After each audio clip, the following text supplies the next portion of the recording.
nos différents pays traversent aujourd'hui des situations, utilisant le terme crise, qui appellent de notre part une contribution à aider nos pays communs à trouver une voie de sortie de cette crise. Cette crise, elle est multiforme. Bon, c'est d'abord une crise économique. C'est une crise systémique, en fait, un système mondial qui a amené, qui arrive à ses limites.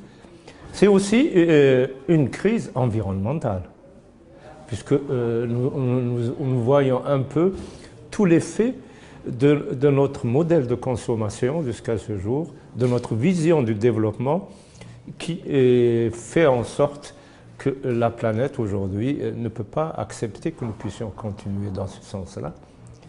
Et maintenant, pour revenir au rôle de l'association, je crois que ceux qui l'ont dénommé « partager le savoir » ont su trouver le mot véritable, la valeur véritable que nous devons tous partager.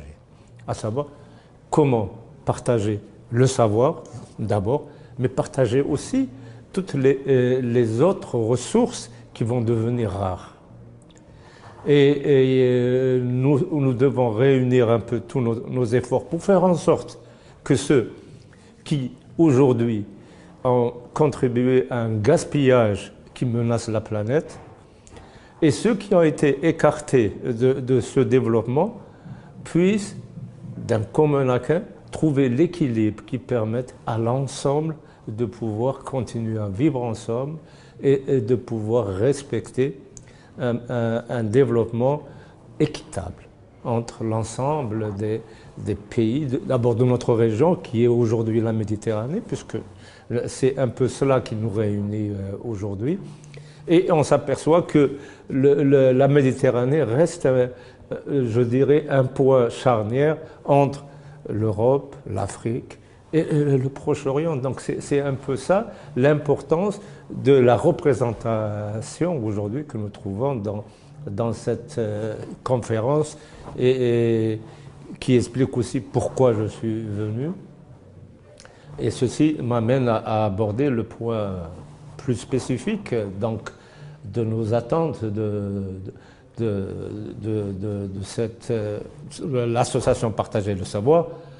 C'est nous avons compris qu'aujourd'hui il y a eu une faillite des systèmes politiques qui sont censés trouver les solutions aux problèmes que nous connaissons tous. Et on s'aperçoit que les acteurs les plus importants, peut-être, c'est la société civile. Et en cela, le partage le savoir représente réellement l'expression d'une société civile. Vous avez vu la liberté d'expression. Nous n'avons aucun blocage sur l'expression des problèmes que nous connaissons tous, que les politiques n'osent pas avouer. Et cette liberté d'expression permet de cerner les véritables causes de notre crise. Et c'est en échangeant un peu toutes nos expériences, puisqu'il n'y a aucune personne qui est intéressée par un point ou un autre, c'est cette volonté de partage qui nous unit. On peut peut-être contribuer à faire en sorte que cette région puisse retrouver une paix durable et qu'elle puisse en fait se réconcilier aussi avec elle-même.